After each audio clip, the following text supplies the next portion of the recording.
Je suis arrivée en Suisse avec seulement 3 000 € sur mon compte en banque, convaincue que cette somme suffirait à vivre une année entière. J'étais totalement à côté de la plaque financièrement. 11 ans plus tard, ma vie elle a bien changé et surtout avec 90 000 personnes qui suivent mes conseils budget sur TikTok, 10 000 qui s'inspirent de mes conseils business sur Instagram, plus de 5 000 personnes qui lisent ma newsletter chaque mois et 1 000 qui sont devenus clients. Si je vous partage mon histoire aujourd'hui, j'ai décidé de le refaire encore une fois, c'est pas pour me vanter, mais c'est pour vous montrer que nos faiblesses, elles peuvent devenir nos plus grandes forces. Moi, ma faiblesse, c'était clairement l'argent. Mais avec de l'agilité, de la débrouillardise et beaucoup de persévérance, en fait, j'ai transformé ma situation. Et juste pour clarifier une chose, j'ai pas compté sur papa-maman pour m'en sortir. Vous connaissez un petit peu mon histoire. Si je suis là aujourd'hui, c'est parce que j'ai appris à détecter des opportunités, même dans les moments les plus compliqués. Et dans cet épisode, je vais vous partager comment j'ai développé cet œil aiguisé et surtout comment vous pouvez faire de même. Alors, je vais vous raconter beaucoup de choses et aussi par rapport à ce qui se passe en ce moment avec mon business, comme ça... Prenez un petit thé, prenez un petit café si vous êtes en voiture, restez concentrés sur la route parce que je vais vous parler de beaucoup de choses me concernant, choses que j'ai pas fait dans le dernier épisode et que je n'ai pas fait depuis un petit moment, mais allons-y, discutons un petit peu ensemble.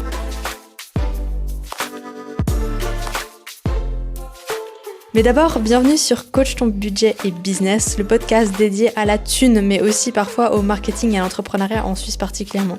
Je suis Janice, formatrice en marketing et business digitaux, mais aussi créatrice de contenu dans la finance personnelle. Dans ce podcast, on parle argent pour s'éduquer, apprendre à le gérer, comment réaliser nos projets de vie avec, et si tu es nouvelle ou nouveau, bienvenue. Les auditeurs fidèles, merci de continuer à me soutenir depuis longtemps maintenant sur le podcast. Important, pour soutenir le podcast, vous pouvez mettre une note 5 étoiles à celui-ci. Mais si vous l'aimez encore plus, vous pouvez vous abonner à la newsletter et vous l'aurez dans votre boîte mail toutes les 2 semaines. En fait, je veux pas faire cet épisode parce que, comme tout le monde sur les réseaux sociaux, je vois beaucoup de gens qui se plaignent sur Insta, sur TikTok. Et encore l'autre jour, j'ai reçu un commentaire qui me disait c'est impossible de faire plusieurs jobs en même temps. Écoute, je l'ai fait, j'étais épuisée mais je l'ai fait, je l'ai encore fait pas plus tard qu'il y a 2 années, plusieurs fois. Parce que quand t'as besoin de payer tes factures, t'as aucun autre choix. Et moi, quand je suis arrivée en Suisse, j'avais personne qui pouvait m'héberger gratuitement, j'avais personne qui pouvait me payer mon loyer, j'avais rien de tout ça. Donc, quand c'est comme ça, on est résilient, on trouve des solutions et puis on avance. Je dis pas que dans la vie, il faut avoir touché le fond pour réussir. Et d'ailleurs, à titre personnel, même si j'ai connu des situations proches du critique et que j'ai beaucoup dû me débrouiller, j'ai jamais été dans une situation extrême, par exemple sans domicile fixe ou alors avec vraiment la corde au cou, je sais pas, j'ai jamais été dans une situation extrême. Donc je pense pas qu'il faut avoir touché le fond, je pense juste que effectivement avoir connu des situations où on a dû se débrouiller, ça aide vraiment beaucoup à la suite parce qu'on a beaucoup plus l'œil pour voir où est-ce qu'il y a des opportunités. D'ailleurs, c'est ce que je vais vous raconter dans cet épisode. Donc ouais, ça n'empêche pas le fait qu'on puisse se démerder pour atteindre nos objectifs et nos rêves en fait. Et on a été bombardés sur les réseaux sociaux là en ce début d'année, je sais que ça peut faire l'effet inverse. Alors parlons de choses un petit peu plus crues, un peu plus down to earth qui j'espère vous motiveront. Il me semble que j'ai déjà pas mal posté des épisodes, j'ai déjà parlé de mon parcours, je vous ai déjà récapitulé les choses. Évidemment, il n'a pas changé. Par contre, il continue de se construire. Dans les dernières nouvelles, si vous avez suivi un petit peu ce qui s'est passé sur les réseaux sociaux ces derniers temps, il y avait un compte qui s'amusait il s'amusait pas, je pense. Il utilisait clairement mes vidéos pour promouvoir ses conseils en finance. Il utilisait aussi des vidéos d'autres créateurs de contenu. Donc, il n'y a pas que grâce à moi qu'il a eu plein d'abonnés. Il y a aussi grâce à d'autres têtes connues dans le monde de la finance ou même des gens connus sur la Suisse romande dont il a utilisé les vidéos. C'était plusieurs mecs qui faisaient ça. D'ailleurs, vous m'avez tous dit sur Insta, balance le compte, on va le signaler. En fait, non, je fais pas ça, je fais pas de la diffamation. J'ai plutôt choisi de recourir à une voie classique avec un avocat et une mise en demeure. Ça a très bien marché ça a très bien marché. Pas tout à fait au début, ils m'ont pas pris au sérieux, donc ils m'ont pas pris au sérieux, donc ils m'ont plutôt menacé de me faire tomber, menacé Et moi, je me suis pas laissé faire. Donc j'ai de la chance, j'ai tout ce qu'il faut, je suis bien armée pour toutes ces choses-là. J'avais déjà appris d'une précédente histoire de plagiat qu'il fallait bien s'armer au niveau juridique, donc je l'ai fait pour ma présence sur les réseaux sociaux. Et voilà, ils se sont pris une mise en demeure et puis à la suite de ça, ils ont tout de suite supprimé les vidéos. Maintenant, je ne sais pas combien il y a eu de victimes collatérales parce que ces personnes les ont contactées, les gens qui ont vu les vidéos les ont contactées pour certains services, donc je ne sais pas qui a été lésé ou quoi. Mais je ne suis pas du tout derrière tout ça. j'ai fait tout ce qui était en mon pouvoir pour signaler un maximum de créateurs qu'ils avaient utilisé leurs vidéos pour, en tout cas, vendre leurs services de conseil en finance. Et voilà, le reste, voilà, j'ai fait mon maximum pour éviter que ça se propage, en tout cas. Et pour ma part, ils ont pas reposté de vidéos, ils ont rien fait de plus. Donc, je suis contente que ça soit arrêté là. Malheureusement, je peux pas faire plus que ça. Le compte n'est pas supprimé. Ils sont inscrits à la FINMA. Ils travaillent dans une société de conseil en finance, mais ce sont des gens malhonnêtes, ça c'est sûr. Cet épisode, en fait, qui est arrivé fin d'année, début janvier 2025, il m'a un peu atteint dans le sens où, voilà, moi j'essaye vraiment de transmettre un maximum de bienveillance. J'essaye, voilà, de parler d'un sujet qui est très tabou, qui est compliqué, où va y avoir ce genre de personnes qui vont faire tout pour avoir votre confiance et puis vous vendre soit un service de merde ou soit toucher leur com à gogo pour se faire beaucoup de thunes. Donc l'argent, malheureusement, ça va avec beaucoup de gens malhonnêtes. Et de me dire que je fais tout ce travail d'image, que je fais tout ce contenu, que j'ai une présence assez importante sur les réseaux sociaux, pour que derrière ça se flingue comme ça en quelques vidéos avec quelques personnes qui usent de tout mon travail de manière mal intentionnée, ça m'a quand même atteint parce que je me suis dit, punaise, on est souvent à ça en fait, on est à ça que quelqu'un nous fasse trébucher, et ça peut très vite arriver. Maintenant, pour moi, c'est résolu, donc c'est tout bon. Puis j'ai très très bien démarré l'année. Je vous ferai un petit récap à la fin de l'épisode, comme ça vous pouvez savoir comment je démarre l'année 2025, je vais vous en parler. Donc voilà, malgré cet épisode un peu pourri du début d'année, de fin d'année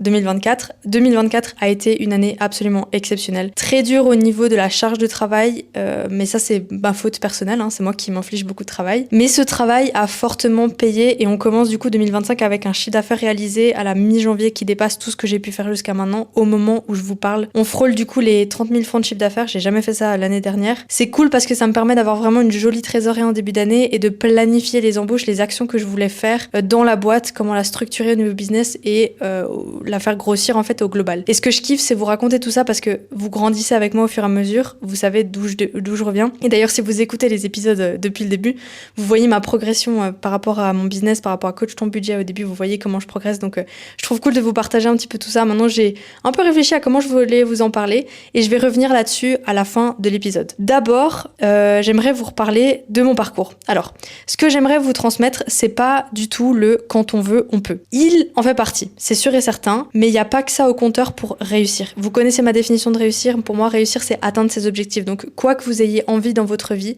pour moi, réussir, c'est atteindre ses objectifs, c'est se sentir bien dans sa vie, confortable, heureux, épanoui. Pour moi, c'est ça, réussir. Qu'importe les chiffres, qu'importe votre salaire, qu'importe votre business, votre nombre de personnes embauchées, votre compte épargne, votre troisième pilier, vos investissements, votre nombre de maisons acquéries. Moi, c'est pas ça la réussite, c'est plutôt vraiment comment est-ce que vous vous sentez dans votre vie. Donc quand je parle de réussir, c'est de ça que je parle. En fait, c'est pas du tout le quand on veut, on peut, c'est plutôt d'autres aspects de votre personnalité, de la vie en général, qu'il faut venir titiller pour se mettre sur la bonne voie. Bon, je vais quand même vous faire du coup ce petit résumé, surtout pour ceux qui débarquent, qui me connaissent pas. Et pour ceux qui ont déjà entendu l'histoire, je vais mettre l'accent sur des moments de ma vie où vraiment j'avais pas d'argent du tout et comment je me suis débrouillée. Alors si on revient à la tout début, je vous ai dit, je suis arrivée en Suisse il y a 11 ans, donc c'était septembre 2013, et j'étais venue pour faire mes études, donc à HEC Lausanne. Évidemment, on m'avait vendu les études comme un super moyen d'avoir un joli salaire et puis d'avoir à la suite des belles opportunités de job. Et déjà à l'époque en France, c'était pas l'Eldorado. Moi j'avais vu un peu c'était problématique avec mes sœurs en tout cas une de mes sœurs qui avait été aux études et qui avait vraiment eu du mal à trouver du job. Donc moi je me suis dit j'ai pas envie de passer par cette phase galère. Je préfère aller en Suisse et puis faire des études dans l'économie et puis me faire embaucher dans une Big Four par exemple, pourquoi pas. Donc voilà, je démarre HEC, j'ai littéralement 3 000 € sur mon compte en banque. Donc à l'époque je pensais que ça allait me suffire. En fait je me suis dit il me faut 200 balles par mois, ça va me tenir toute l'année, trop génial.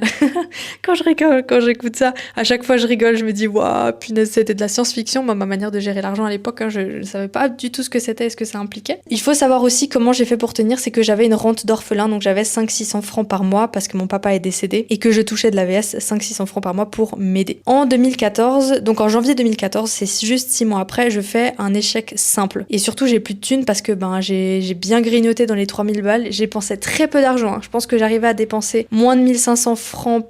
Non, je peux dépenser encore moins parce que sinon j'aurais pas réussi à tenir. Mais je dépensais tellement pas d'argent parce que j'arrivais vraiment à être économe. Je rentrais tout le temps chez ma mère le week-end pour qu'elle me fasse au moins les courses. Ça c'est vrai, elle me faisait les courses. Je ramassais les restes. En fait, j'étais tellement économe J'avais par exemple l'abonnement là, la voie 7 pour pas payer le train. J'achetais jamais un café, j'achetais jamais une barre de céréales. Parfois je sautais des repas. Enfin j'étais tellement économe que j'ai réussi à tenir jusqu'en janvier. Mais c'est vrai qu'en janvier j'avais quasiment plus d'argent et surtout j'avais fait un échec simple parce que je savais pas ce que je foutais à HEC quoi. Et je savais pas ce que je faisais là-bas. Si vous voulez, c'était juste que en France on a l'habitude de switcher directement du bac aux études et en fait on nous lance dans ce bain des études et je sais que m'a volé mon année, on a été beaucoup à se réorienter au bout d'un moment. Et moi j'en ai fait partie, je me suis pas réorientée parce que je suis restée dans l'économie, j'avais trouvé ma voie. Mais par contre j'étais un peu là genre putain le niveau en maths il est fou quoi. Pourtant j'avais eu 21 sur 20 au bac de maths en France et j'étais très douée dans les chiffres mais j'avais fait un échec à cause de ça à HEC parce que j'avais pas le niveau par rapport à tout le monde et surtout en fait j'avais pas rempli la partie maths financière. Donc vraiment il y a beaucoup de choses qui sont rigolotes dans mon histoire par rapport à qui je suis aujourd'hui et ce que je fais.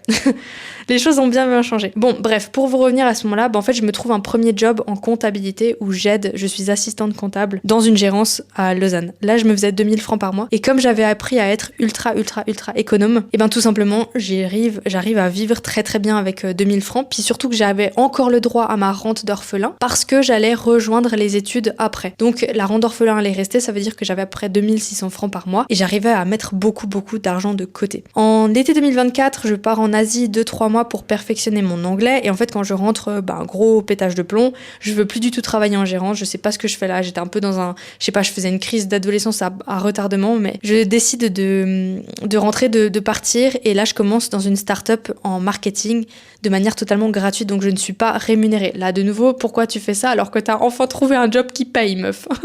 Pas de logique. Alors évidemment je reste comme ça 2-3 mois parce que j'ai de l'argent de côté, donc j'y arrive et surtout je crois qu'à ce moment-là j'ai réduit mon loyer, donc je suis passée de 800 francs en coloc à une autre coloc où j'ai, je crois que je paye 400, 500 francs peut-être par mois, donc je paye très peu d'argent pour la coloc et du coup j'arrive à très bien vivre avec cet argent-là. Surtout aussi que je précise, quand on est français, la première année en Suisse on n'a pas besoin de prendre en fait l'assurance maladie, on peut rester affilié à l'assurance maladie en France et du coup j'avais pas besoin de payer l'assurance maladie la première année. En montant le podcast, je me rends compte que j'ai dit quelque chose où les gens vont m'attraper par le col parce que toutes les personnes qui souhaitent venir vivre en Suisse et qui s'installent doivent automatiquement s'enregistrer à la LAMAL et c'est d'ailleurs rétroactif, donc vous commencez à payer la LAMAL le moment où vous avez un permis de séjour. En l'occurrence, moi j'avais un permis de séjour étudiant, donc c'est un permis B spécial pour les étudiants qui durent qu'une année, je crois, et dans ce cadre-là, j'avais pas besoin d'avoir une assurance maladie. En tout cas, c'était comme ça à l'époque. Je sais pas comment c'est aujourd'hui, mais c'était comme ça à l'époque. Voilà, juste pour être très clair sur le sujet, c'était comme ça.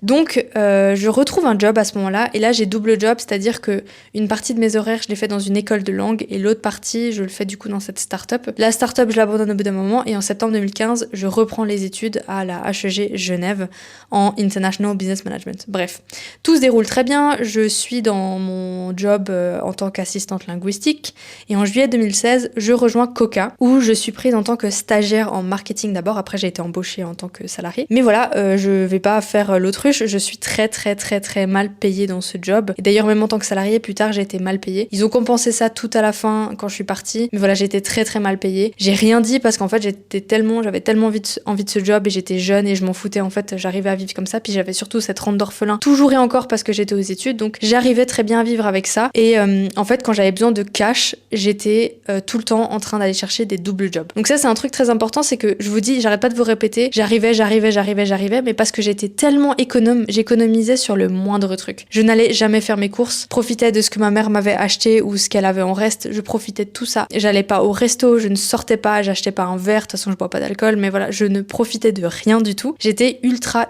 économe. Et grâce à ça, en fait, je me payais des voyages, je me payais ma vie à Lausanne et j'étais tellement économe que j'étais même pas ric-rac parce que j'arrivais vraiment à bien m'en sortir. Et en fait, tout ça, y a eu un peu une bombe à retardement parce que je finis mes études, je pars à Athènes et après je pars à Londres. Il faut savoir que j'avais économisé beaucoup d'argent pour partir à Athènes. J'ai fait énormément de double emploi où j'allais faire du travail à l'heure en tant qu'étudiante, dans des foires, hôtesse, des petits jobs de distribution de flyers. En fait, je faisais ça tout le temps pour avoir du revenu supplémentaire. J'ai fait ça pendant toutes mes études. J'avais mon job principal et puis je faisais des doubles jobs. Un été, j'ai même enchaîné chez Starbucks et chez Coca. J'avais les deux jobs en même temps. Donc c'est pour ça que quand on me dit avoir deux jobs, c'est dur, désolé, mais je l'ai fait toutes mes études, je l'ai fait pendant 5 ans. Et même quand j'ai lancé ma boîte, j'ai aussi été en double emploi puisque je lançais coach ton budget en même temps que j'étais salariée. Donc voilà, j'ai dû le faire pendant très longtemps. Et évidemment, quand je suis sortie des études, le fait d'avoir plus qu'un seul travail après, c'était hyper perturbant parce que tout d'un coup, on a du temps, on n'a plus besoin de rendre des devoirs, on n'a plus besoin d'étudier, enfin, on avait du temps et je sais que ça a été très difficile pour moi de trouver des activités autres à faire et c'est, je pense en partie pour ça que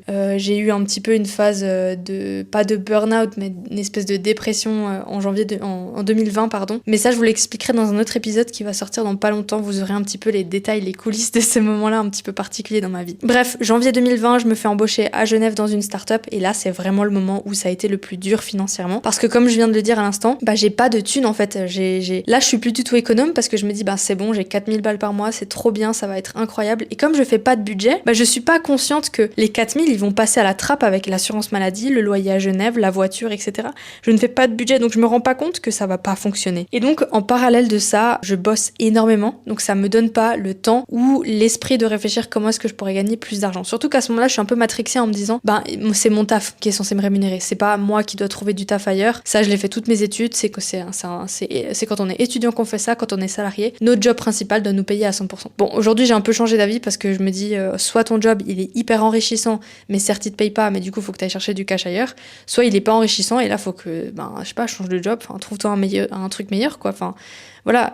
Tu peux pas rester dans un job qui te paye pas et qui te satisfait pas. C'est droit vers le burn-out ou droit vers la dépression. C'est pas possible. Bref, tout ça pour dire. En juillet 2021, je rejoins Sky et l'année d'après, même après 2 ans, 1 an et demi après, je commence à développer Coach ton budget. Et là, j'étais en multinationale. Enfin, multinationale, c'est un grand mot. J'aime bien dire ça, mais c'est pas exactement ça. C'est une boîte qui est internationale, européenne, qui est basée en Angleterre, c'est la chaîne de télévision anglaise. Et moi, je travaillais en fait pour l'antenne suisse et je travaillais dans la commercialisation ou en tout cas le développement marketing des séries et notamment celles que vous connaissez toutes, les séries HBO comme House of the Dragon, The Last of Us, Game of Thrones, tout ça. J'ai beaucoup participé au lancement marketing des saisons de ces séries-là. D'ailleurs, c'était un job qui était fabuleux parce que ça a été tellement cool d'aller à Londres, d'aller au headquarters, de rencontrer les collègues, de rencontrer Sky Italie, Sky Allemagne, Sky Autriche. C'était vraiment très chouette comme job, j'ai des bons souvenirs. Simplement, en fait, j'avais beaucoup plus de temps qu'avant et du coup, je me suis aussi plus posé la question, qu'est-ce que je pourrais développer à moi qui pourrait me rajouter du revenu en fait. Mais après, il y avait pas que ça, il y avait aussi le fait que j'avais vraiment une passion pour l'éducation financière et je l'ai toujours d'ailleurs, c'est pour ça que vous êtes là à m'écouter probablement. Mais voilà, il y a vraiment eu toutes ces questions qui sont posées. En gros, comme je viens de vous l'expliquer, vous captez vite que je me suis souvent retrouvée à devoir chercher du travail pour combler mes revenus et vivre correctement. Parce que j'avais pas envie de vivre la corde au cou, j'avais pas envie de vivre aux dépens de quelqu'un, je pouvais absolument pas demander à ma maman de me payer quoi que ce soit. De temps en temps, je recevais un petit billet de ma famille, en tout cas de ma marraine qui m'a soutenue.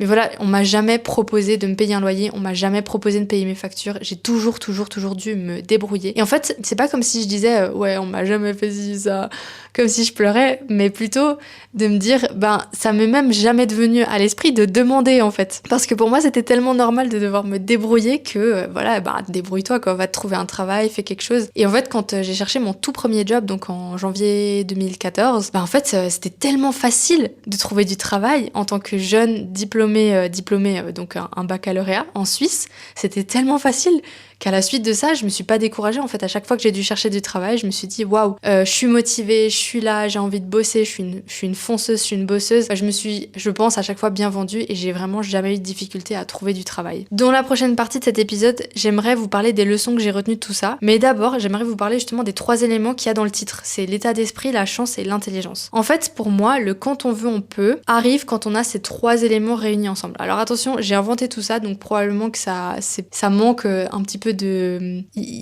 On peut argumenter encore, on peut rajouter des choses et je serais ravie de le faire avec vous via Instagram si vous avez envie de parler ou si vous avez envie justement d'argumenter dans les commentaires Spotify, faites-le, c'est avec grand plaisir. En fait, c'est pas très loin de l'aspect business dont je parlais notamment dans l'épisode précédent, mais je vais vous expliquer ma pensée, comme ça vous voyez un petit peu d'où je pense. D'abord, il y a un petit disclaimer. On pourrait largement contre-argumenter ce que je vais dire par le fait qu'on démarre pas tous du même niveau dans la vie. Je le dis souvent d'ailleurs au niveau des thunes, j'en suis la preuve, j'ai démarré avec quasiment que dalle. Cependant, on n'a pas tous la même situation familiale, on n'a pas tous un handicap, on fait aussi face parfois à du racisme, à des problèmes liés au genre, et effectivement, on ne peut pas tous rêver de la même chose. Je suis consciente de ça. De toute évidence, même si moi je voulais devenir Elon Musk, je pourrais pas pour des raisons évidentes. Ce que je veux vous dire, c'est que dans ma vie en général, j'ai toujours visé des situations rêvées atteignables par rapport à l'endroit où j'étais. Et je me suis hissée petit à petit jusqu'à aujourd'hui. Par exemple, mon job chez Sky, j'en ai rêvé. En fait, j'en ai rêvé déjà, même quand j'entrais chez HEC, bosser dans une grosse boîte, avoir un joli salaire. J'en ai rêvé et je l'ai eu seulement 2 ans après mes études. Alors que très souvent, hein, quand je gagnais très mal ma vie en start-up, que je décrochais pas d'entretien dans ces grosses boîtes comme ça parce que j'avais pas le profil multinational, parce que je correspondais pas aux cases, j'étais trop hyperactive et tout. Très souvent, j'ai voulu me démotiver, me dire c'est pas pour moi. Et en fait, je pense qu'au fond de moi, j'ai continué d'en rêver et de le vouloir. Et voilà, jusqu'à que je rencontre la personne qui a cru en moi et qui était d'accord de me prendre dans la boîte, en tout cas chez Sky. Et j'en ai tellement rêvé que ce moment-là, en fait, le moment où j'ai eu le job et les premières années chez Sky, je parle pas vraiment des derniers mois parce qu'ils ont été compliqués pour d'autres raisons que j'ai évidemment déjà abordé dans le podcast, mais en tout cas, ce que je veux expliquer, c'est que j'ai passé des superbes années dans cette boîte. Vraiment, au début, j'ai kiffé ma race. J'ai kiffé parce que j'ai appris, j'ai kiffé parce que j'étais enfin bien payée, j'ai kiffé parce que j'avais une chef qui me nourrissait, qui avait compris mon profil et qui avait compris ce que je recherchais. J'ai kiffé parce que j'apprenais, et vraiment, c'était trop stylé. Mais j'ai eu ça bien plus tard. C'est-à-dire que entre le moment où j'en ai rêvé à mes 19 ans et le moment où j'ai eu le job, je sais pas quel âge j'avais quand j'ai eu le job, mais je pense que j'avais pas peut-être 26 ans, un truc comme ça. Il s'est passé du temps en fait. Parfois il se passe beaucoup de temps parce qu'on n'a pas les compétences pour y arriver, on n'y est pas encore. Et ça je l'ai appris un peu dans le dur parfois, où j'avais l'impression que l'échec c'était une fatalité, que c'était fini, que c'était pas pour moi, que voilà, je pouvais pas avoir ce que je voulais et que c'était comme ça quoi. En fait c'est simple, c'est certaines phases, elles sont beaucoup plus longues que d'autres et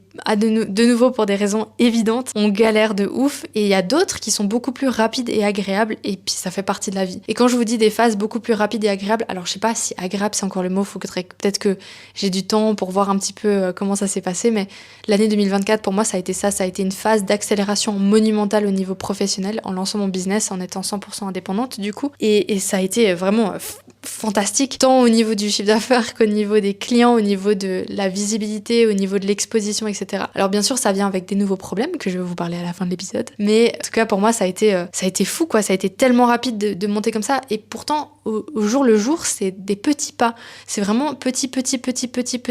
Et d'ailleurs pour vous dire au niveau budget, l'année dernière j'ai quasiment rien foutu sur mon 3e pilier parce que j'avais tout le temps peur de manquer en fait. Je me disais là je vais pas avoir de salaire, là imagine j'ai un mois difficile, imagine il m'arrive quelque chose machin, à chaque fois je me disais si je fous ça sur mon 3e pilier, j'ai plus l'argent à disposition. Bref, pour revenir à nos moutons, pour moi il y a 3 éléments vachement importants pour réussir. Je vais pas revenir sur la définition de réussir, vous voyez ce que je veux dire. Déjà, la première chose, c'est l'état d'esprit. J'ai conscience, on n'est pas tous dans le même mood, on n'est pas tous dans la même phase de nos vies, etc. Mais par contre, si vous voulez vraiment atteindre vos objectifs, ou si vous voulez vraiment réussir, vous devez être déter.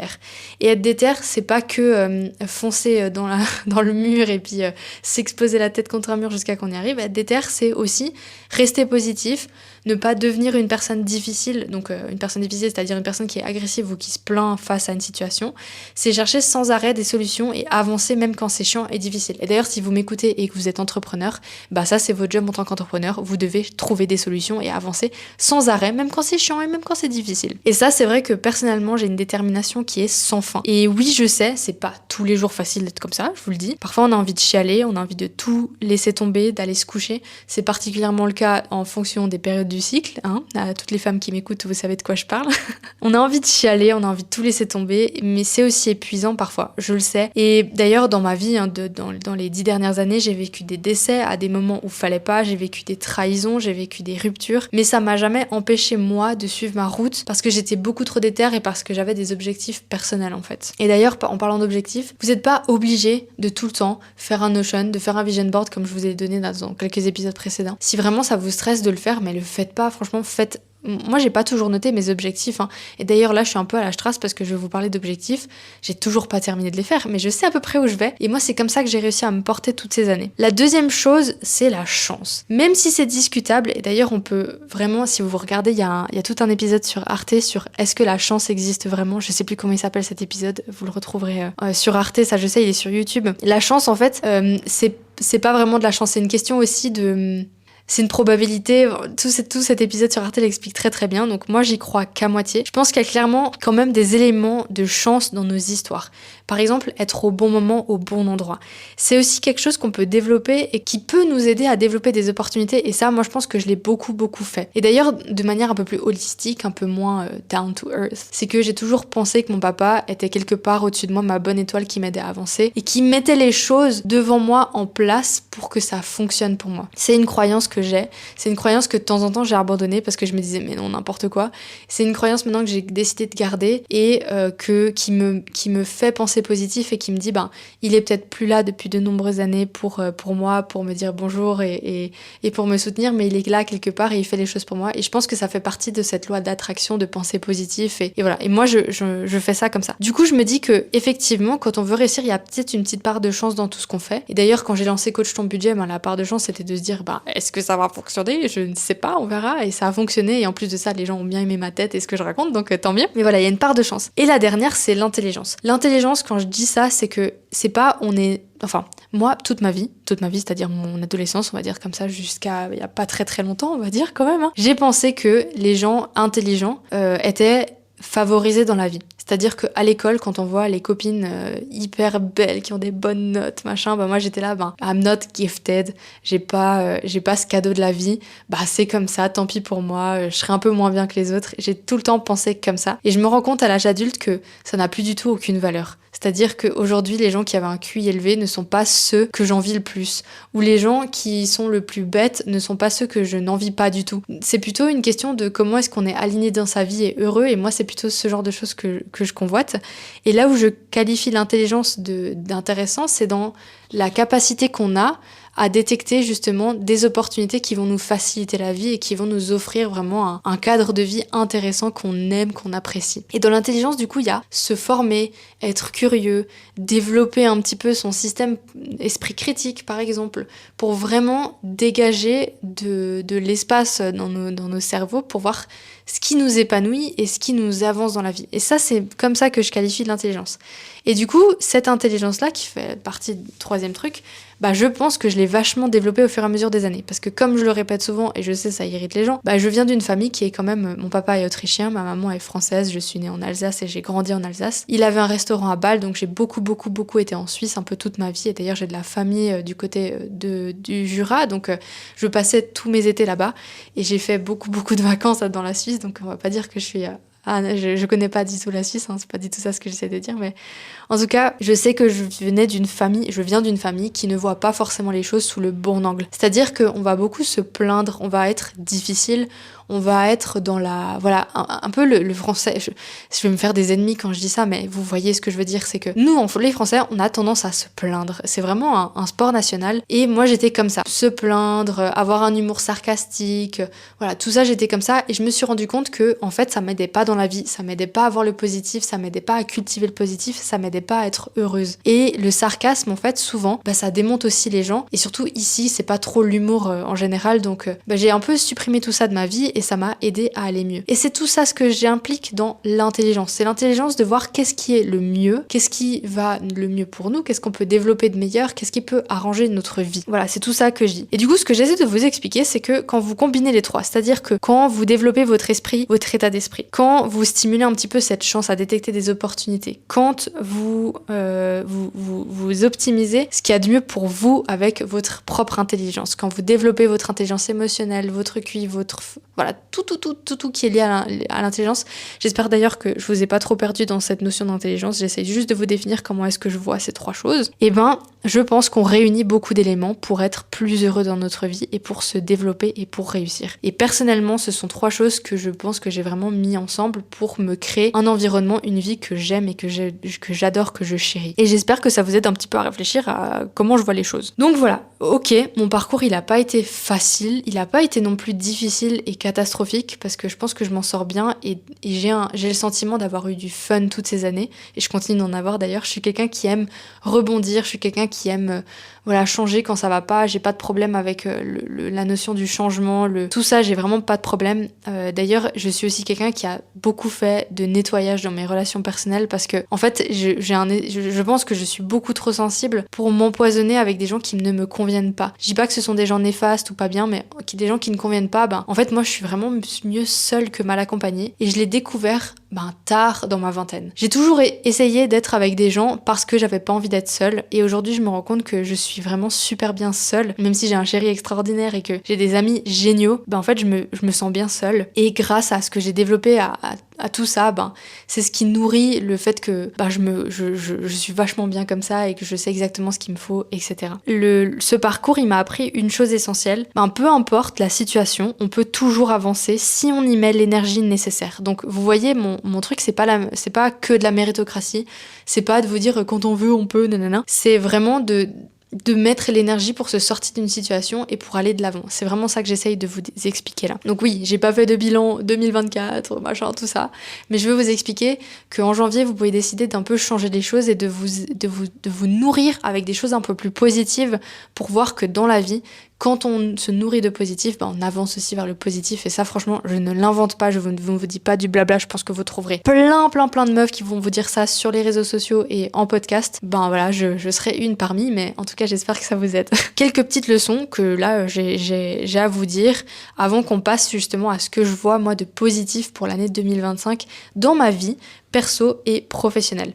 Alors, je me suis toujours battue en fait. Je me suis toujours battue pour trouver une solution. Mais j'ai pas la sensation de m'être battue. Je me suis jamais laissée auto-apitoyer. Genre, je me suis jamais dit...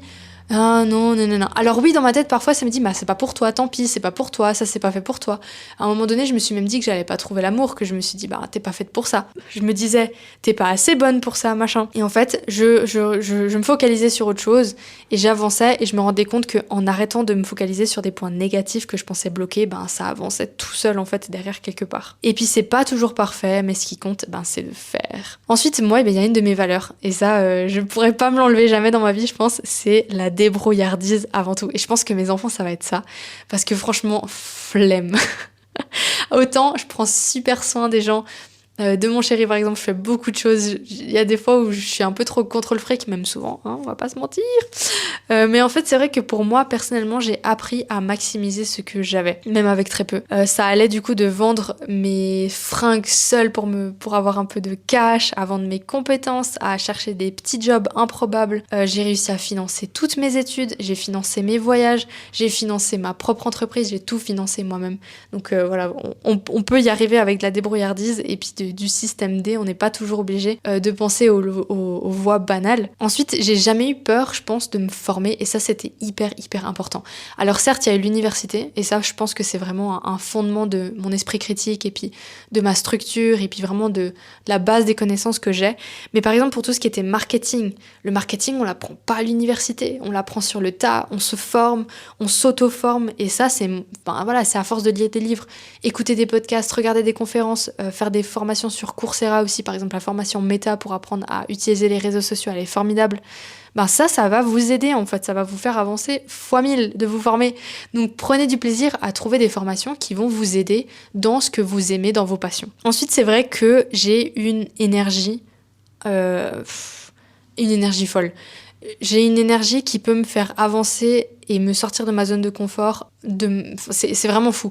Ça, je le sais, c'est une force que j'ai, mais c'est parce que, en fait, j'ai clairement quitté mon environnement natal et je suis arrivée ici en tant qu'étrangère. Donc, en fait, j'ai pas ce truc comme la majorité des Valaisans où, voilà, ils reviennent en Valais, il y a tout le monde se connaît, etc. Moi, je suis une étrangère ici et j'aime bien profiter de ça. Et du coup, je peux être moi-même. Et ça, c'est assez fou. Et du coup, je comprends quand, du coup, les Valaisans disent « Ah, mais t'es en Valais, c'est pourri, nanana », et que eux, ils veulent faire la même chose ailleurs. Donc, ils partent dans une autre ville, ils partent dans un autre pays parce qu'ils ont envie d'être cette personne qui ne peuvent pas être en Valais. Je comprends tout à fait. Et moi, je pense que j'ai vraiment je suis une personne différente que j'étais à l'époque quand j'étais en France ou en tout cas adolescente. Après, j'ai grandi en tant qu'adulte, on est d'accord, mais voilà. J'ai changé et j'ai utilisé cette énergie pour changer en fait en bien et à me développer moi-même. Et franchement, au bout d'un moment, je m'en foutais du regard des autres et j'y allais. Et aujourd'hui, je vois que parfois sur LinkedIn, il y a des anciennes connaissances qui vont voir ce que je fais. Ou l'autre jour, il y a encore une fille là qui m'a ajouté par erreur sur Instagram, mais j'ai vu la notif et j'étais là. You are stalking, girl. Donc voilà, je me suis toujours adaptée. Après, certes, j'ai pas Je me suis pas adaptée à des conditions de vie de merde. Ça, j'ai toujours refusé, donc je me suis toujours débrouillée pour avoir le minimum vital qu'il me fallait. J'ai toujours transformé au fur et à mesure du temps les échecs en opportunités. Bien sûr, sur le moment, c'est pas ce qu'on se dit, c'est de la merde, des échecs, ça fait chier. Mais en fait, au final, sur le long terme, je me rends compte, je me retourne et je me dis, mais bon Dieu, heureusement que c'est arrivé comme ça. Et ça, je trouve que c'est aussi une force, en fait, de se dire, mais franchement, la vie, elle fait bien les choses et c'est génial comme ça. Qu'est-ce que je pourrais dire d'autre comme leçon à retenir? Je pense qu'on peut aussi dire qu'il faut pas sous-estimer la puissance des petits pas, comme je vous le dis souvent, parce que même économiser 10 balles, même mettre 50 balles par mois sur des ETF, toutes ces petites choses-là, ça va vous aider à avancer, c'est sûr. Et puis aussi, je pense que moi, j'ai beaucoup cru en moi, même si parfois je me suis un peu dévalorisée en me disant c'est pas pour toi, t'es pas assez bonne, etc. En fait, au fond de moi, je pense que j'avais vraiment une forte confiance en moi en me disant mais je vais y arriver, je vais apprendre, etc. Et j'ai jamais regardé le gros truc dans sa globalité, mais j'ai plutôt regardé en fait un pied devant l'autre et c'est comme ça que j'ai avancé quoi. Et puis surtout, j'ai toujours été très proactive et ça, je pense que c'est très apprécié dans les jobs. En tout cas, je sais que en tant qu'employée, j'ai été très appréciée à ce niveau-là parce que c'est vrai que j'attends pas qu'on me dise je fais parce que j'ai une curiosité à faire, j'ai une curiosité à découvrir, j'ai une curiosité à tester et ça, je ne vous le cache pas, ça m'aide énormément dans mon activité actuelle. Maintenant, ça va être un peu plus du freestyle cette dernière partie parce que je n'ai pas préparé, j'ai pas fini de faire mes objectifs 2025. Alors j'ai un peu posé les chiffres, je vous avoue que j'ai posé les chiffres, j'ai mis, si vous voulez, j'ai fait x3 de chiffre d'affaires. Donc je me suis dit, qu'est-ce qui t'empêche de faire x3 en 2025 ? Sachant que les chiffres sont beaucoup plus élevés, c'est ambitieux, mais je me suis dit, pourquoi pas. Donc j'ai posé les chiffres, d'ailleurs ces fichiers, vous les avez dans Objectif 100% indépendant et rentable si vous rejoignez la formation, je vous les donne tous. C'est par exemple des fichiers assez basiques sur combien il faut vendre de produits pour se rémunérer, combien est-ce qu'il faut faire de ventes pour arriver à tel et tel objectif. Tout ça, c'est des trucs un peu basiques au niveau de la rentabilité ou au niveau de nos objectifs. Ça, c'est des fichiers que j'utilise toute l'année en fait, donc je les ai mis à disposition dans Objectif 100% indépendant et rentable. Comment est-ce que je vois l'année 2025 ? C'est vrai que j'ai pas envie de recommencer une année 2024 avec le rythme que j'avais. Parce que c'est pas possible, c'est trop de boulot, j'ai pas pris de vacances, j'ai été obnubilée. En fait, j'avais toujours une autre peur, soit de me rémunérer, soit de pas avoir de clients, soit de mal gérer un truc, de pas avoir ci, de pas faire... En fait, il y avait toujours une autre peur et je me rends compte que en tant qu'anxieuse, ça va jamais me quitter, il va toujours y avoir une autre peur. Comment est-ce que je vois l'année 2025 ? Voilà, j'aimerais un peu plus profiter de ce travail que j'ai mis en place, de tout ça, parce que je commence l'année de manière incroyable. C'est vraiment, j'ai eu beaucoup de postulations à coach ton business. C'est pas que j'ai refusé certaines personnes, mais je les ai un peu réorientées vers Objectif 100% indépendant et rentable parce qu'ils ne sont pas prêts à entrer dans coach ton business. J'ai remarqué que c'est mieux quand on a déjà une activité, quelques clients qu'on tourne bien, c'est mieux d'avoir un petit peu ça pour entrer dans coach ton business parce qu'il y a plus de résultats. On arrive plus à implémenter les choses, on comprend mieux ce qui marche pour nous. Et moi, je peux aussi mieux aider la personne parce que je vois que la personne en face de moi, elle connaît mieux son activité. Et ensemble, mon travail a avancé comme ça. Donc c'est super chouette. Comment je vois la suite ? Ça fait 3 fois que je le répète. Alors, cette année, elle va être très intéressante parce que je restructure. Je restructure quelque chose qui était à la base un business solo, que je n'ai jamais... Si, j'ai pensé un petit peu à embaucher, mais je ne pensais pas que j'aurais l'envie, vraiment. Et pourtant, on m'en a dissuadé. On m'a dit, ouais, mais Janice, ce sera plus jamais pareil si t'as un business avec des gens qui travaillent pour toi, etc. Je vous avoue qu'en fait, là, maintenant, c'est cool de travailler seul, mais j'ai envie de m'accompagner. J'ai envie de me faire accompagner, mais pas que par un mentor, ça je vous les ai déjà parlé dans un épisode précédent, par justement quelqu'un qui a envie d'apprendre avec moi, qui a envie de gérer ce business avec moi. Je parle pas non plus d'une associée. Je vous expliquerai un peu plus les choses quand le processus de recrutement sera plus en cours de route, parce que là je viens de commencer justement. Et surtout je vais me faire aider tout ça. Donc voilà, au début on va un peu tâter les choses. On peut pas faire tout juste dès le début, mais en tout cas je sais que j'ai envie de faire ça et j'ai une assez bonne vibe en me disant je sais à peu près ce que je veux, je vais pas être contrôle fric, je vais être plutôt dans le truc, comment est-ce qu'on peut bosser ensemble. Voilà. Je vous en dis pas plus à ce niveau-là, parce que sinon je vais tout vous spoiler. Agrandir le business, avoir des gens qui travaillent avec moi, plus en tout cas, et pas que des prestataires de services.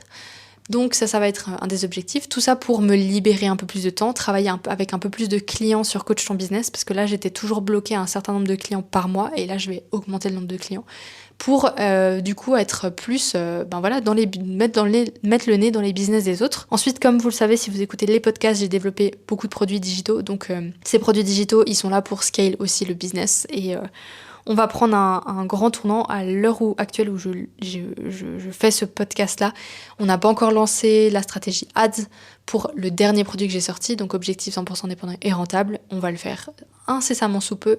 Donc ça va nous donner les premières indications au niveau business et au niveau chiffre de l'année. Ça va être très intéressant. Et après, en cours d'année, on va voir comment on développe ça. Tout en sachant que le business évolue, le digital évolue très très vite. Donc je suis toujours un petit peu à l'écoute de me dire, ok, si ça marche pas, comment est-ce qu'on pivote, comment est-ce qu'on adapte l'offre. Je pense qu'avec Coach Ton Business, je suis relativement bien positionnée parce que j'offre une offre qui est personnalisée et qui est en one-to-one, ce que les gens cherchent énormément à l'heure actuelle. Et du coup, on n'est pas sur des offres de groupe, là, on doit faire une session de groupe pour que 1000 personnes posent une question à une personne à la fois. On n'est pas comme ça, on est sur de la personnalisation. C'est juste que voilà, il y a plus en plus de monde qui veulent rejoindre Coach Ton Business et à l'heure actuelle, j'ai pas encore la solution pour scaler ça. Ça va être peut-être quelque chose que je vais développer cette année, on verra si je trouve la réponse à mes questions, mais pour l'instant, c'est comme ça. Et j'ai pas prévu non plus d'augmenter mes coûts. Tout ça pour dire, qu'est-ce que je vois d'autre ? Au niveau professionnel, voilà, embaucher, scaler, faire x3 au niveau chiffre d'affaires, au niveau des clients. J'ai pas prévu de développer de nouvelles offres. Maintenant, ça peut changer. Hein. Quand on est entrepreneur, on a un peu des idées à tout va. Peut-être que ça peut changer. Peut-être que je vais... En fait, c'est pas tout à fait vrai parce que il y a des choses que j'ai envie de développer, mais pour l'instant, en fait, c'est tellement loin que je peux pas les dire parce que ça voudrait dire que je dois le faire. Et j'ai pas envie de me positionner comme ça parce que c'est des idées, on verra comment ça se passe au niveau du temps que j'ai à disposition et des ressources que j'ai. Et quand je dis ressources, c'est pas que financière, c'est aussi des gens qui m'accompagnent là-dedans. D'un point de vue perso, cette année, elle va rester comme ça. Comme l'année dernière, on va dire, dans le sens où j'aimerais juste avoir un peu plus de temps pour moi. C'est-à-dire que je vous parlais dans l'email que j'ai fait, l'email un peu récap fin 2024, où je disais que j'aimerais avoir un peu plus de temps pour faire du cheval. Ben, pourquoi pas faire un peu plus de cheval. Là d'ailleurs, je me suis vraiment très bien équipée au niveau ski, donc je vais aller passer plus de temps sur les pistes, plus de temps à m'aérer le cerveau, à être dehors, hein, voilà, tout ça. Plus de temps aussi à faire du trail parce que j'ai aussi enfin soigné ma cheville, je suis très contente à ce niveau-là. Donc voilà, à ce niveau-là, c'est vraiment profiter en fait de ce que j'ai monté, de ce business pour avoir plus de temps pour moi tout en gardant mes revenus. Je suis vachement contente d'en être arrivée là et ça vaut tous ces mois d'efforts, mais voilà. D'ici la fin d'année, je pense qu'il va de nouveau se passer énormément de choses parce que comme je vous dis, j'ai regardé une année en arrière ce que j'avais fait.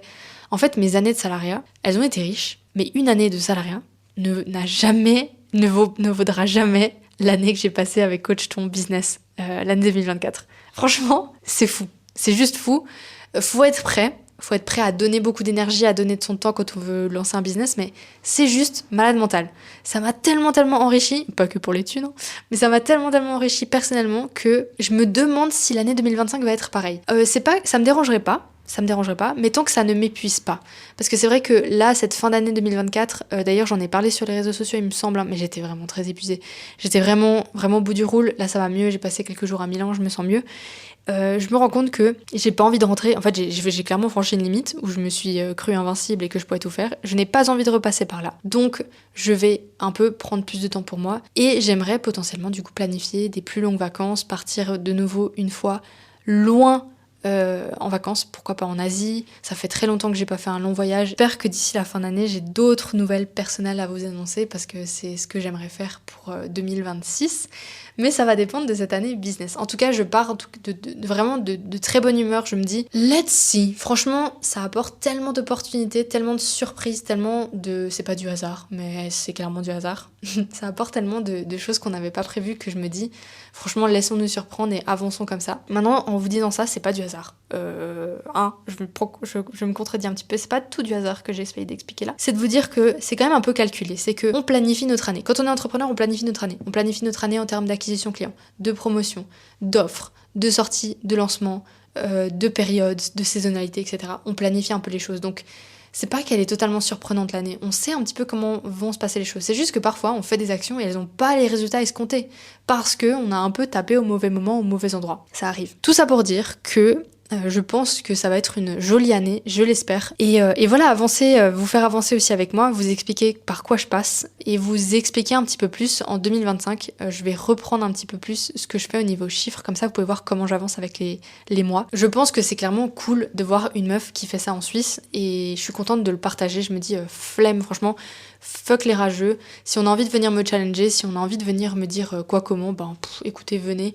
Moi j'avance, je suis épaulée par des superbes personnes, j'ai des très très jolies personnes dans mon entourage et c'est tout ce qui compte. Vous pouvez rager dans votre coin, ça ne m'atteigne pas. Je vous remercie de m'avoir écouté. Pour rappel, si vous avez envie de postuler à Coach ton business, vous pouvez. C'est une postulation, je dis bien c'est une postulation parce que j'analyse votre dossier et je reviens vers vous en vous disant cool, on pourrait bosser ensemble ou pas prêt encore, ou parfois ça arrive souvent. Trop loin, postulez et on verra comment on s'occupe de vous. Bref, merci beaucoup de m'avoir écouté. N'oubliez pas de mettre une note à l'épisode ou de le partager avec quelqu'un que ça pourrait aider, surtout si ça vous a inspiré aujourd'hui. Je suis contente de l'avoir fait. N'hésitez pas à m'écrire un DM, n'hésitez pas à communiquer avec moi ou si vous avez des questions sur quoi que ce soit, n'hésitez surtout pas. C'est toujours moi qui réponds, c'est toujours moi qui humanise ce business. Je suis là derrière mon écran à vous lire, ça me fait super plaisir. Et si vous n'avez pas de questions, moi je vous dis à dans 2 semaines et